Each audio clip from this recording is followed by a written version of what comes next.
Beyond the Buckles. Real rodeo topics for cowboys and cowgirls. Hey guys, welcome back to another great episode of Beyond the Buckles. Today, in the studio, as always, we've got Nathan Gililland, CEO and President of Buckham Productions, Blake Skaggs, and Briar Hart as our guest hosts. In the studio with us today is a very special guest. A lot of people know him from the buck and bull industry, Mr. Jeremy Walker with Paradigm Buck and Bulls. Glad to see you. Glad to be here, man. Thanks for having me. You bet. So we talked a little bit before when we talked about getting you on the show, and man, you're into all kinds of stuff. How in the world did you get into buck and bulls? Man, ever since I was little, I loved the bull aspect of it.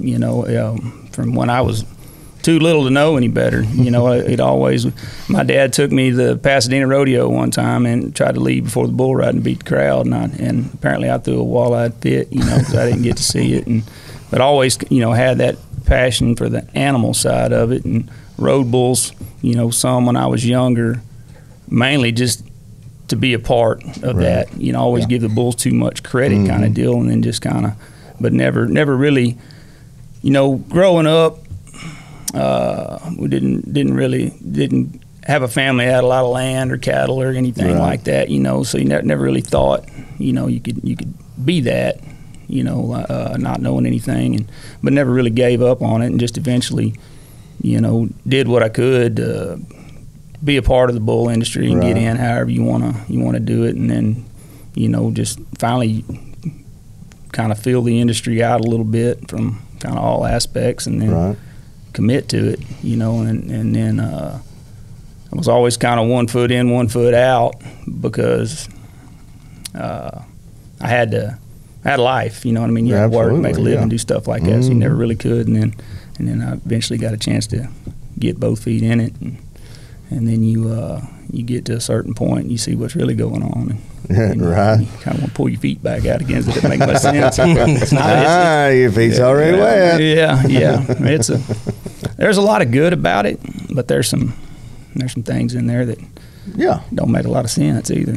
You know, I always loved bucking bulls, raising bulls. It was just a natural fit for me to go from riding bulls into bucking bulls, because, you know, like I got into it when I was young too, and it was just all I ever knew. It's all I ever wanted to do. It's the only thing I was interested in. I figured if I was going to have a job, I'd better like what I was doing, and it seems like that's kind of what you did. And your riding career kind of afforded you to be in doing something you love, and then it rolled into the stock contracting business. And I would say you probably did jump in with both feet. Yeah, I feel like the riding, all that really brought to the table, short of injuries, was kind of give me an idea of what's going on the dirt end of it. You know, I never told the guys how to do their job, because I figured if they were at the highest level doing it, I had no advice for them.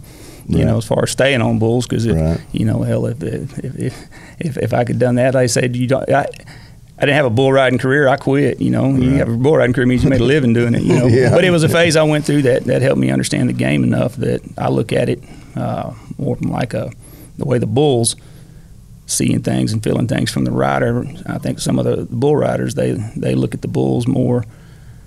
They look at more what they're doing, but they're not realizing that when they make the first move and the bull goes away from them, I mean, he swats flies off his back. Like, don't get mad at that bull. Like, last time I checked, the bull made a move and you made a counter move. But more nowadays, people set traps and do all that. Bulls push them, jump out, go the other way, and the bull's counterfeit. I'm like, no, I think maybe you're counterfeit. You know what I mean?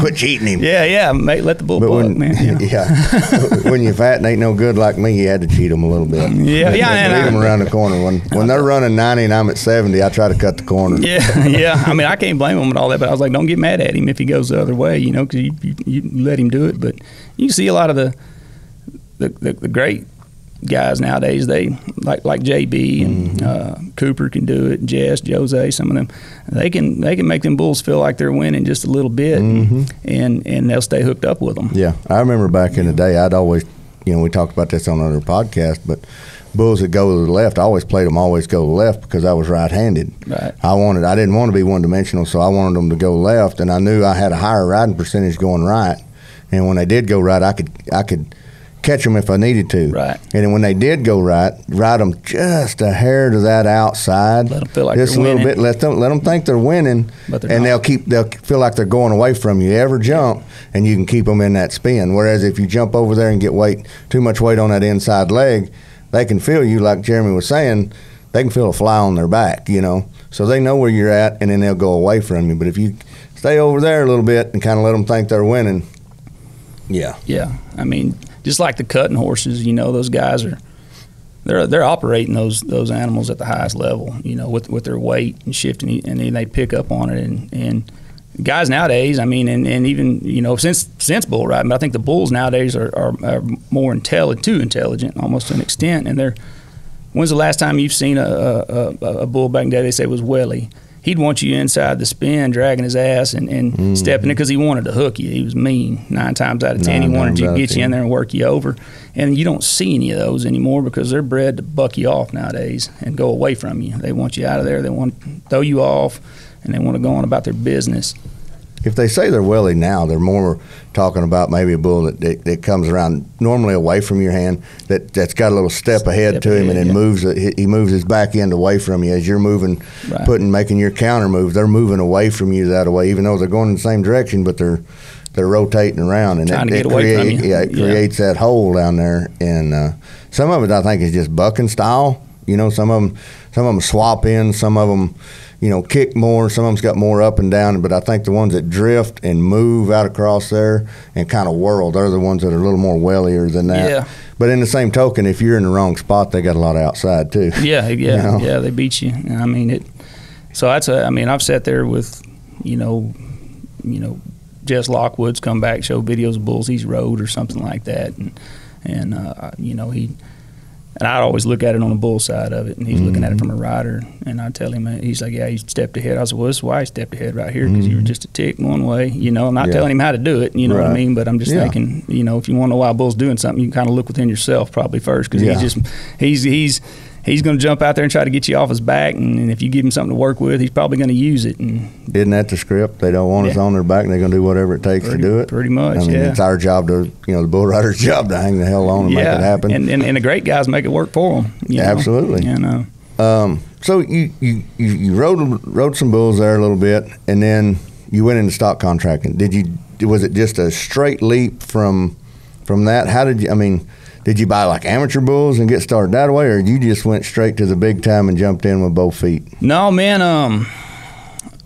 I got, I'd quit riding, if that's what you call it, and I'd gotten married, and I had to go to work, had to start life. Unfortunately, everybody's got them JOBs, boy. Yeah. And I'd work on the road, a little bit, doing some stuff with some. We do a lot of like nuclear facilities. We do a lot of security stuff for nuclears, pipe jobs, stuff like that. And you'd be on the road and home and this and that. And just trying to get established in life. And then, but I always kind of had that burn for the bucking bull deal. And I think I'd had like, I got a little bonus deal or something I didn't know I had. I think I had like $1,400 on a damn card from one of those jobs I found out I had, and I got on one of them auction websites and seen a calf on there, and man, I was like, he didn't put it all together, but I was like, boy, this sure looks like he can do it. I think I can do something with him, kind of and I didn't try to get him as cheap as I could. I tried to put one bid on. So I just put on there $1,200 and went to bed. I had an email the next morning said I had him bought. We're in the bull business now, boys. I'd had a place rented, had a horse barn on the back there and a few acres. And I was in Arizona. And I was like, damn, I need to go back to Texas, figure out how to get this bull, get some stuff. So I made a little makeshift deal and got him. And I was thinking, well, damn, I can't just have one. He's got to have a buddy kind of deal. So I ended up getting some other one and had him back there and just feeding. And I was living in Stephenville, and it's just covered up with bull guys. More now. Everybody's a bull man nowadays. Yeah, everybody's got a backyard. It's got two standing in exactly. Stock contractors and bullfighters. everywhere. Yeah. Bull riders, not so much. You know, they get a little scarce. And but yeah, I came back and I'd had those 2 calves eating a little bit, and I called Gilbert Carrillo. He had that 4 C's deal. Yeah. And I asked him. I said, "Man, I got a couple little calves over here. Do you mind if I just want to buck them?" He said, "Yeah, go ahead."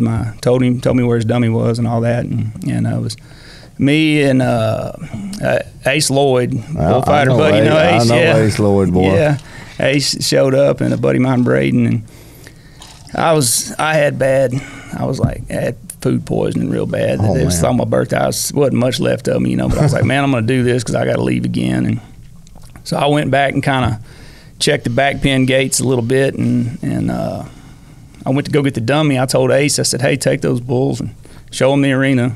Run them back out, and I said, put the red bull on the left and the yellow bull on the right, and I'm going to go find this dummy.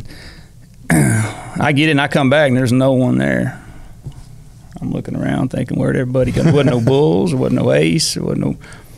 Ace comes back sucking wind. Man, I fucked up. I said, what happened? He said, that out gate on the right side, the walk-through gate wasn't there. They ran through Gilbert's screen, took off down the road. Oh, goodness. Welcome. Yeah, here we go. Welcome to the bull owning bulls. Yeah, so I'm still green from CISA. So we go, and one bull splits off and gets in some guy's pasture. Another one hits the trees and gets off in another one. We spend most of the day getting them caught. We get them caught, and they're like, what do you want to do? I said, I'm going to buck these bastards. I said, I ain't going to let them figure out if they can get away with this stuff. I was like, it was on my time schedule. I didn't have nothing to lose. Brought them all the way back after that, and I run this red calf in there, and I mean, he did do it. And I remember Ace's eyes get big. He said, we're partnered on that one, right? I said, yeah. No one had a video, and then, you know, I was Trevor Walker. I told him at the time, I said, and I think I got one that'll play kind of deal, and I took him over and bucked him there, and man, he tried to give me, you know, $30,000-$40,000 worth of what he thought his bulls in trade for him, you know, and stuff, and I was like, I can't facilitate that now anyway. So that little calf ended up going to the finals. I went back out, to work, and I just needed to. At that time, you just had to enter and get a point, and you could qualify for the finals they were taking. And this is just with the fraternity deal. Sure. And Billy James had called me while I was out there, and he was interested, and he offered me I think $30,000 for this calf, and this is. First one, you know, I'm $1,200 investment. Yeah. Like, wow, I turned this into $30,000 real quick. Wow, yeah, no, that makes too much sense. Right? That makes too much sense, you know. So I paced around out there on a job doing what I hated, you know, sitting there turning money down, you know what I mean, profit, because it's always that first one. It's, like I says, where two fools met. You know, one fool said, I'll give you $30,000, another fool said no. Yeah. You know, and took him to the finals, and he was one hole out of the short round. You know, going back and it's kind of let me get a little bit of a taste of it, and then just, you know, I'd went and helped Scott Accamazo out for Ace of Spades. For a few years, and we out there, you know, we went through all of them, clones, buckers. I mean, they've got a little bit of everything. Scott was one of the first guys to do the clone stuff, and man, he got his balls busted by everybody that either couldn't afford it or didn't like it or whatever. But while he was over there getting scalded, everybody else was cloning cattle and not saying nothing in different places. And he just took it on the chin and kept going and you know, worked through it. But you kind of see the breeding side of it from, you know, through hanging out with Scott and the process of getting them started, and then, you know, dealing with partners. You know what I mean? Like I always said that, you know, bulls, they'll tear things up. Partners will fuck things up. You know, absolutely. Can we say that on here? Hey, we don't fucking cuss on here. I mean, you can fix what a bull tears up usually with a welding machine, but you start getting multiple people involved, and they'll tear up more crap, you know, that you can't fix. And so, you know, just kind of filling all that stuff out, and then it was a few years of, you know, just getting it done. And then I got in. I'd had a guy want to get some bulls, and wanted to know if I could find him some. And I said, well, what's your budget? What are you looking for? He gave me his budget, I went and picked him up 5 bulls, took them up to Kansas to pro rodeo for him. I said, these calves are 3. I said, they're probably a little too much right now. I was like, but you put them on a rodeo trail, knock the rough off of them, you should have you something that'll go to the NFR, you know. And they did fire. He showed up and his eyes were big. He had been in, kind of really hadn't seen truly good, talented bulls. You know, everything that he'd seen when he'd been in that were just kind of campaigners and stuff. Amateur level. Yeah. Or bulls that kind of been there before and lost a step or something. Yeah. Nothing really had any talent or intensity. And these 5 calves come out there and did it. Had it. Yeah. He said, man, he said, I want to go to some of those PBRs. And I said, that's a whole different deal. I was like, those calves right there are a little young to, you know, lean on them too hard at that level. And he said, well, why is that? I said, well, the difference between the guys at that level, I said, is them suckers do 2,500 sit-ups a day, pop a basketball between their knees, pull a tight rope, and sit in the middle of them. I said, and sometimes them young calves, that'll blow their mind, you know. I was like, when they're doing everything they can do and they're not getting any slack, you know, I was like, you kind of need to let them get up there. I said, and you have to have a short round bull. And he said, what's that? And I said, that's well, he was green, wasn't he? Yeah. What's a short rounder? And he said, what's that? I said, well, that's the kind of the best of the best, you know. They you know, bring them back top 15, top 12. And he said, well, what are those costs? Where are they at? Ooh. And I said, man, I don't know of only 2 of them. One's a short round bull, and I said the other one's probably going to be more of a bull of the year contender. I said he just finished his classic year, and he said, what do they cost? And I was like, well, 6 figures. You know, and he said, well, which one would you get? And I told him, I said, one I followed for a while that I know doesn't have a hole in him, you know, because they bucked him till he stopped before and then brought him back and he'd fired again. I was like, so I mean, his check engine light has come on before and he's powered through it. And I said his name's Pearl Harbor. Yeah. And I said, this bull's not going to pay for itself. I was like, but if you want to go to PBRs, you're going to have a bull like that. And then these younger bulls and stuff that you can pick up maybe for $5,000, $7,500, develop them at rodeos, and when they shine on, they'll get to show up because of him. And then it said, then if you want to sell those bulls, you got to have a calling card. Right, yeah. And I guess it kind of went in one ear and out the other. But we ended up with Pearl Harbor, and I ended up managing. Come from Trevor, didn't he? Yeah, Trevor bred and raised him. Ended up with Brad Boyd, and however all that stuff worked, and then we ended up buying him from Brad and Toby coming into his 5-year-old year. So I just took the reins over to him and broke him out, you know, for his professional you know, level, and about halfway into it, a partner of mine was kind of wanting to jump ship on the deal, and I was like, well, you don't just jump ship on one like that. And Berger had been after him, and I told Chad, I said, if they ever decide to get rid of him, I'll call you first, you know, I think Chad was probably trying to get the best deal for him, and I don't think he thought there was anybody in there that may make him, you know, kind of. He didn't know he had any pressure on the other side of it. Well, there's, you know, and we'll get into this in a little bit, but to get a bull to that level and get him on the list, on the talking points of being Bucking Bull of the Year, there's also a lot of politics. There's a lot of ins and outs. It's not just the greatest bull out there. Yeah. You got to kind of be somebody, and you got to get that bull out there in front of the people that are somebody. And of course, the bull's got to perform too. But there's also a little finagling and moving and shuffling, and there's politics involved into it. Yeah, the politics, man. That's the, I think, is the demise of the industry. But I knew taking Pearl that first year, we set our goal out for, I was like, this it was the first year they could have, it was the top 8 bulls on 8 outs through the PBR season qualified for the Bull of the Year race. And then the riders were going to vote a bull into that deal. Yeah, they could vote an extra bull in, just don't vote on rider vote. Right, and then the fucking gatekeepers or whatever they are, the ones that powers that be, they got to pick them one in there too, you know, so they could, And those 10 bulls come back and started at 0 at the finals. Yeah. And so basically the bull of the finals was your world champion.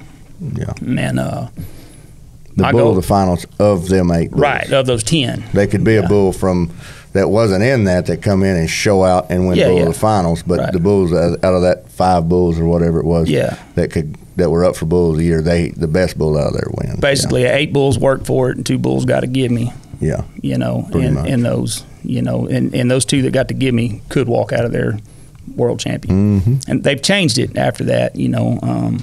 But that's how that deal was, and I knew like that era right there. It was kind of the Bruiser Long John era. You know, they were the men. They were the ones to beat. Pearl Harbor was kind of the dark horse. You know, he was coming out of his classic year. Mm-hmm. You know, he'd won a little bit of money kind of thing. But man, he was big, just a big freak. I mean, really a pleasure to be around that animal, like a once in a lifetime kind of animal, to be like that, to be that large, and smart, but about half harebrained, you know, like he would, that bull would vibe off of you. Like if you were pissed off and you went in there and had something bothering you or whatever, that sucker jump a fence and get away from you. Like you kind of had to check yourself, kind of calm down a little bit and be easy, and he'd float around, and it took a little bit for that bull to learn to trust me. Yeah. You know, he was always at one point, he'd watch you. We never were able to scratch him. You see these bulls getting scratched on nowadays and eating bull snacks and got women hanging off of them, and he never was that kind. You know, like he knew what was going on, but, you know, like I'll be your friend from a distance, you know. But if you jumped in there and got in a hurry or were scared, like he would let you know about a lot about yourself just trying to handle it. You know, like you come in there, you know, green and half scared of bulls and had a hold of the top rail or something like that. I mean, he'd go and put you over it, and you know, or jump a 6-foot fence and get away from you. And but I just knew that was my goal, was to have that bull number 1 going into the finals, right? Because then they had to talk about him. Yeah. You know, because I was the new guy, he was the new guy. And I don't think that industry likes a lot of new, you know, especially unless they know you, you know, and are able to groom you. Yeah. You know, they don't trust you or whatever kind of thing. But we put the work in and went along and had him number 1. There were 2 events left, and there was I think like Caldwell, Idaho, and Tucson, and I'd had him up there, and I was like, well, he's got it, maybe, you know, that he should hold it in. Then I had to go work a real job, make a little money. We ended up selling that bull about halfway through the season. Chad bought him, and he left him with me. He said, I bought enough of these high dollar ones, you know, now that everything's working, let's don't change it. And I offered that. I told him, I said, I'm willing to keep this bull here and finish out what we started. Right. Throw you the keys after the finals kind of deal. And in that point, that bull had got an abscess on his head, and we'd had to work on it, you know, and keep it drained. It's always a good one. Oh yeah, man. And you really had to pay attention to every little detail, because I mean they're wired to hide pain from you. Mm-hmm. They're prey animals. Their eyes are on the side of their head. You know, they run in herds and stuff like that, and they're natural predators. What do they go after? The weak, wounded ones. You know, so that they'll hide that from you. And so you really have to pay attention to the little stuff. And anyway, we worked it all out. I was working a job. My looking scene, they took Bruiser up to Caldwell, and he took him by like 0.3 of a point. Well, I quit that job. I said, man, I'm going to Tucson to get this number 1 spot back. Because that was my goal. I was like, I got to have him number 1. We didn't get any rule books or anything from the PBR. They didn't send. You know, they take you $1,500. Most time they don't even give you a credential. You know, I got it later on. You know, you could get it, but I had partners that would buy their deal, and they just wanted their little badge, and they couldn't get a badge or nothing from them. But so didn't have the details on the rule book. My gut said go to Tucson, get him back, and I'd had that bull I was working. I left him over at Toby Floyd's house because he knew him and stuff, and he had him back there feeding him. And Toby said, man, he said, just don't make sense. He's in there. He said, you know, you go to Tucson, And you do get that number 1 spot back, and you come back, you're going to be here for like 2 days, and you got to put him back on a truck. You got to go to Vegas. He's going to have to be out there like a week or 2 before the event started.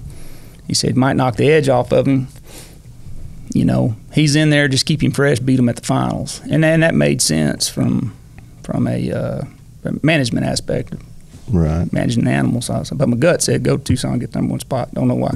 Right. So I didn't listen to my gut. Decisions made, you know, you always make a decision and then go forth with it however it works out. It's how it works out. You don't really look back on it. And we got there. Bull's feeling good. They went out Thursday. I think it was a ranked pin. He had Kaiki. And Kaiki rode him about 7 seconds and just kind of, this was 2016, and got a little better as he went.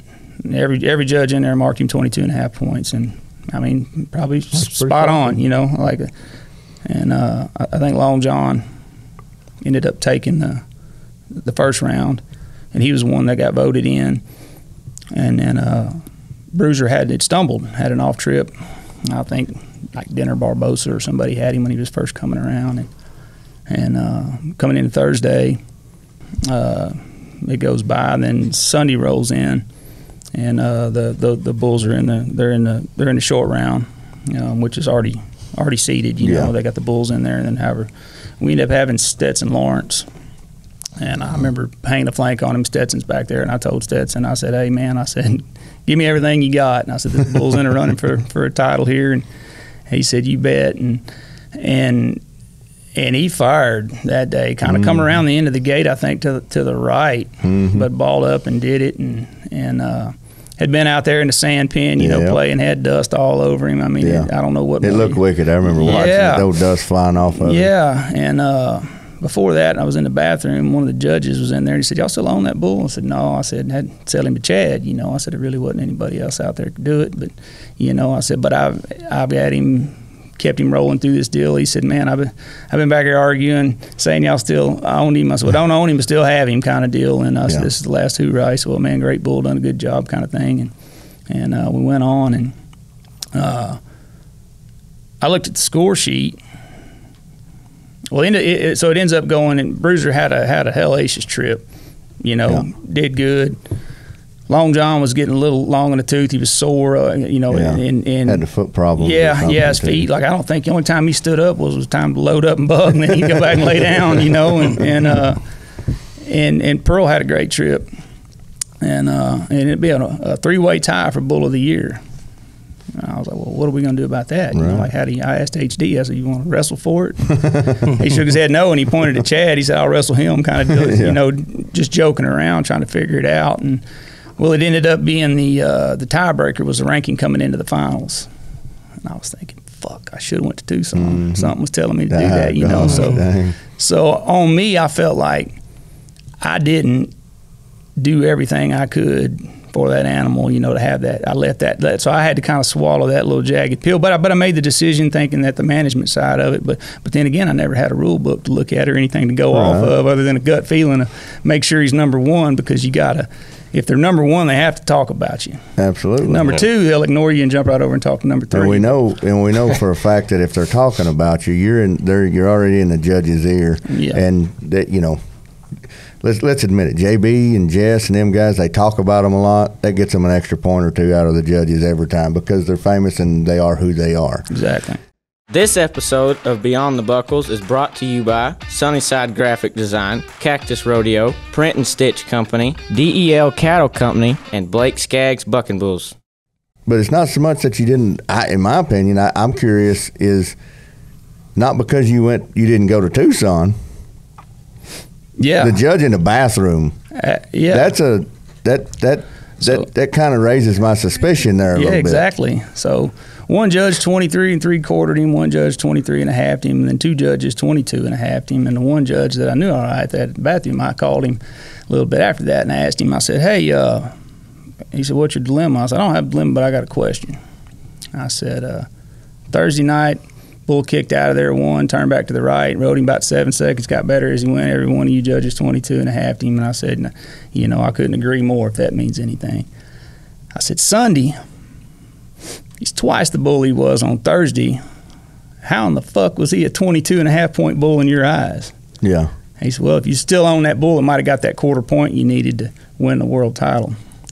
I said, see how this goes. And this was a judge that wasn't going to judge anymore. And I said, see, and Berger had already won stock contract of the year. Yeah. And he had that bull with Riley Sanford that won the Classic. Yeah. I forget what he was that year. Pearl Harbor would have got a quarter point bull. That'd have been trifecta. Completed the Triple Crown, or whatever you want to call it. Yeah, kind of deal. And I mean, it's still, it just mark the damn bull. What you know what I mean? That's their job. Why can't they got you one just job. Yeah, just mark what that you son see. of a bitch for what he's doing in that arena, not who owns him, not who's flanking him, not doing that. But that's that politics. Exactly. Yeah. So I had to kind of swallow that pill, and you know, I kind of walked out there. Me and a buddy of mine, he went with me, and we went and ate a pizza and kind of saying, all right, we'll see what's going on here, and at that point, I was like, well, you're going to have to commit to this game 100%, or if not, you're going to get beat by the guys that are. Mm-hmm. And I looked at it more committing to it as to, you know, we're going to put a set of bulls together, and every one of them be short round bulls, and get the most out of them, give them the best feed, keep them. And if you put together the best set of bulls, hands down, bar none, they've got to acknowledge that if this is what this is truly about. Mm-hmm. That's really not the case, you know, kind of deal, because they're 2020, 2021, and they're a pretty stout set of bulls in there. Everything standing at the house was a short round bull. Yeah. And they wouldn't always put them in the short round because they'd have to let some other ones in, kind of deal. Right, you couldn't hog the whole show. Right. And I get that. I understand that. You know, them other guys, they put in time too. But at some point, you got to go, hey, these are better than yours. If you want to be in there, you need to get some better ones to get in there too. You got to compete. But, So back in 2021, were you ever in the running for stock contractor of the year since you had that caliber of bulls? Or what does it take to be the stock contractor of the year? You voted in? Or Well, they say it's a rider's vote. That's what I'd heard. And a pretty good source from the inside, PBR, said that 2021 we got all the votes except two. And I said, what two? And I said, it was Gleason and Lambert. And they kind of just shook their head. And Berger's name was already on the damn contractor buckle that year. So before you even got to before they even got the vote in, they already had his name on the buckle. I would think. I mean, because it takes a couple months to get the names put on the buckle. I know. When I won my gold buckle, I didn't want to give it up that night, and I told him, I said, no, you know what? I'll send it in. I'm gonna sleep with this son of a bitch tonight. I worked my whole life to get it. I'm gonna sleep on it. So I know it takes about 3 to 6 months to get your name put on that buckle. Yeah. So I looked at that and thinking, well, if that's what it takes, then this deal was already done before the rider vote was even in there. Yeah. And I'd heard, and Chad does it. He does a lot for the PBR. He does a lot for the industry, but he didn't have the best set of bulls that year.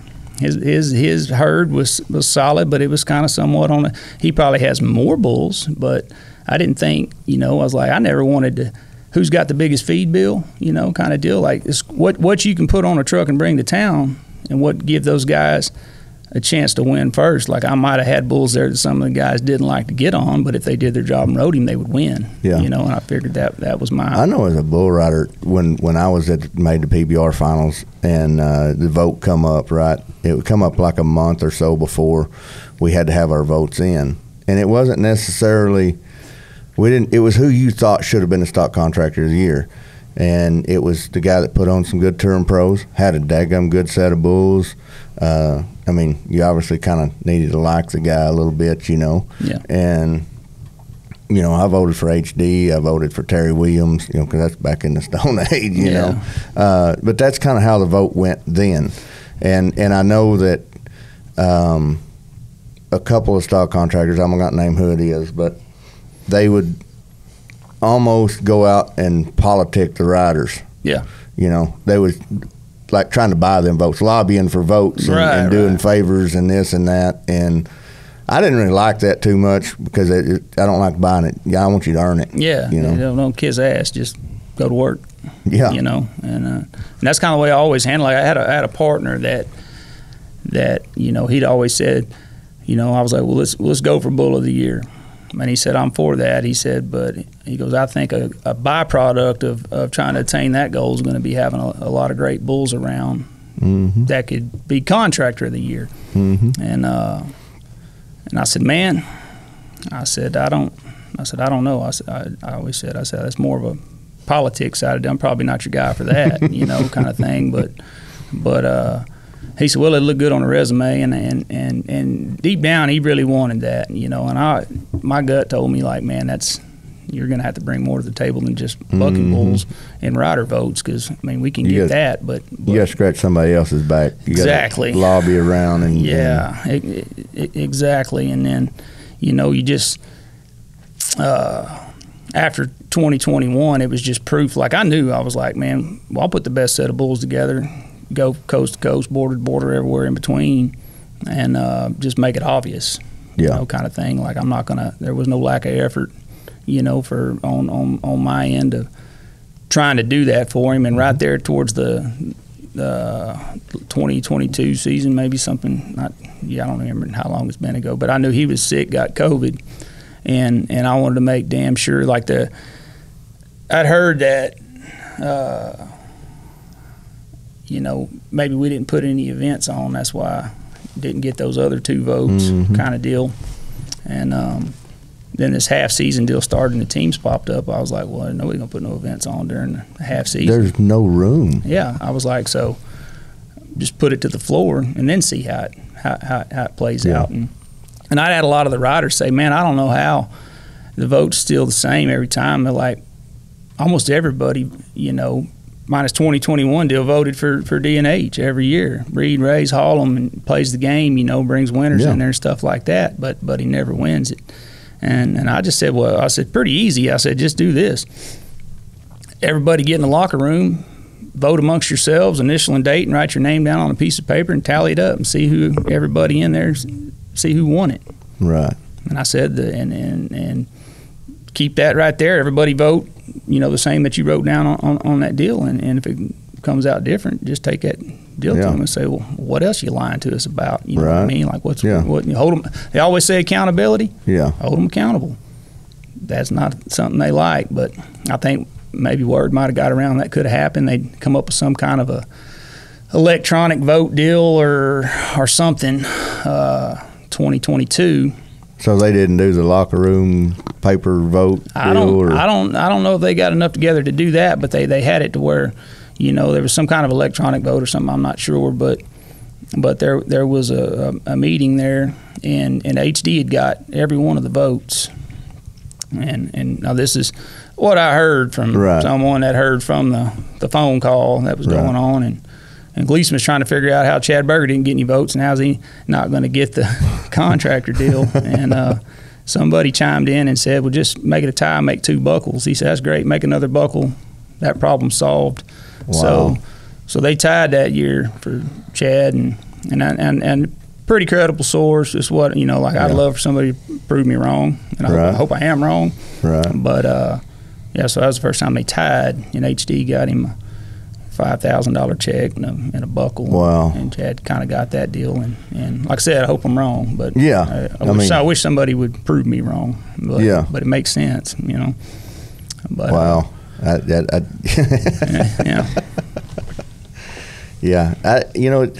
some of the politics, the dirty side of the business, and it really shouldn't be that way. It should be, the best guy wins. Yeah, because that's what the PBR was built about, right? It was formed by the bull riders, built for the bull riders, ran by the bull riders. Not anymore. Not anymore. I think their biggest fear is them boys in the locker room standing together, and if the damn contractors would quit trying to cut each other's throat and stand together, they would. Because it's pretty easy to look at. I mean, the PBR brand was built off the guys in the locker room in the pen of bulls. Absolutely, that's the 2 major best riders, best bulls. Yeah, yeah. I mean, they're eating off of that, and then. The last time a group of bull riders stood together, the PBR was formed. Absolutely, yeah. And guys cashed out their shares. Some of them went on their own way. That wasn't the last time they stood together, was it? They did it down in Florida. That's what I've been hearing. Yeah, that deal in Florida was during COVID, you know, and man, we just got a new Peterbilt, a cattle pot, and bottom falls out of the world, you know. Just it ain't something that wasn't nothing predicted. Yeah, so you go hauling short round bulls for $300 an out, you know, which is less than the long round bull, but you understand it. I mean, the end is kind of a screwed up time. You know, let's all just band together and keep this American flag flying and hoping for the best. So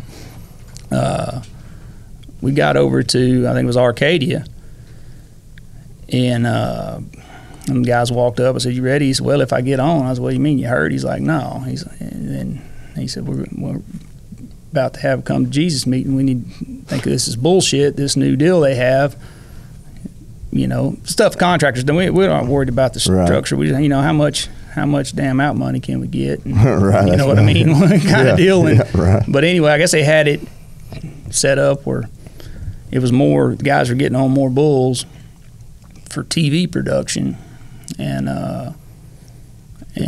anyway, I think they basically had a contract, and it was a live event, and they kind of had them bent over a barrel and had Gleason, you know, over there, and had a meeting and made him sign something right then, kind of strong-armed him, kind of like they probably always do everybody else, and give him a taste of their own medicine kind of deal. And they went on and had the show, and I got a call the next day from Lambert, wanted to know if I knew anything about it. And I said, no, I didn't know anything about it. And I said, you know, I wouldn't have drove all the way out here with, you know, 18 or 20-something bulls, you know. You wanted to break in the new Pete and everything, but I mean, really, you could have just took it around the block at home. A lot cheaper. To go to all the way to Florida. Yeah. I just was like, man, I damn sure wasn't going to come out here for 2 weeks, because we did Arcadia and Okeechobee and spent a lot of money getting out there, and, you know, not making what we're used to. So basically, it would be a break even if we didn't give up no reride. Like, I wouldn't have come out here and done that if thinking I wasn't going to get to buck these bulls. All this kind of stuff, and he didn't like it very much, but the guys they didn't like that. I think it was Cooper that rode every one of his bulls in the event before and didn't get nothing out of the weekend. They was like paying too many holes or something. And they wanted instead of it paying 15 holes so everybody get a little money, they wanted it to pay like normal 8, you know, where you had to ride to win, and when you did win, it was actually some daggum money, you know. Yeah, and I mean, and I didn't look into it, but I was like, well, I mean, if you go do your job 100% on the weekend, you walk out of there with nothing. To me, that doesn't make any sense. Yeah, it don't make no sense at all. And then they added another short round type bull. They had to get on too. Loading them short round bulls in there. Yeah, they's getting on, you know, one good one and 3 man killers, and getting paid less than they normally would. Now, granted, it was COVID, but all they had to do was tweak the pay, I think. Yeah. And I think that's what it was, because I think it caused a pretty big stir out there from, you know, the rumors and stuff that I hear. Right. And and it's just a. And I noticed, I sat back and watched after that, you know, Cooper and JB, I believe, kind of were the ringleaders on, you know, because they stood up for what was right. Right. You know, they were going to say something about it. They weren't going to whine and cry. What can we do about it? And then I started kind of seeing the draw a little bit afterwards. Damn, Cooper was getting beat up. You know, talking smack in the long round. They couldn't do that to JB, because JB, that was his last time to ride in the PBR. Well, yeah, but I mean, I had a bull there that JB'd been on a couple times that rung him out, that Coriolis effect bull. Oh, yeah. He had him in the long round. Wow. You know, kind of thing. That bull in the long round? In the long round, yeah. So I was thinking, man, I was like, well, this is different, you know, kind of deal. And then I'd heard that they've been messing with the draw for a long time, you know, which the kind of light bulb went off. So, well, that would make sense, you know, because you can sure enough make something kind of, I think, you know, you can make something, you can make something happen. You know, but you control a lot of stuff by putting the right ones in one way or the other, you know. And I was thinking, surely no, they wouldn't, you know. And then I've heard that they'll take it by section, you know. Maybe I'm wrong, I don't know. Like this is something I've told them, make the draw. That's why I was an advocate after that, is like make that draw where those guys that are tying themselves these bulls and laying their life on the line in the arena, that's their fate. Yeah, I feel like that is the draw. Yeah, You know, absolutely. If you bring the best bulls in there, then the best bull rider is going to bubble up. That's what's going to separate the best from it that weekend is going to be the bull power. And then you start, if you manipulate that draw, man, you're messing with, at the highest level, you're messing with stuff. I mean, fuck the TV and the TV show and all that stuff they're trying to do. You're messing with generational wealth on a lot of these guys. An ability of their future. You know, instead of trying to groom up maybe somebody that you like a little better, kind of help them out kind of thing. Like, let the world champion be the world champion. You know what I mean? Leave that draw alone. Let them see it happen. And man, they ain't never. That would be something that would definitely I would like to be able to prove. You know, I mean, if that's what's going on, if they're manipulating the draw, and I'm not saying they are and don't know. That's the same thing. But with that brought up, that creates some suspicion to go back and look at some of the previous years and who's won it and what kind of bulls they had to get on to get there, and then, you know, there's been a lot of Brazilian boys that took a scalding. You know what I mean? Just in stuff, you know, because maybe they don't speak very good English, not very marketable. Just maybe wasn't their poster child or their, you know, didn't you know, wear denim on denim and say I'm a cowboy and take my re-rides and you know didn't fit their mold. They didn't like it. Maybe, I don't know. I mean, no, exactly. That's kind of what, you know, just and I think when you do that, you know, like I said, I don't know. That corrupts the whole daggum sport, really. I feel like it steals the integrity from everything. It takes the best guy on getting on the best bull. That's, you know.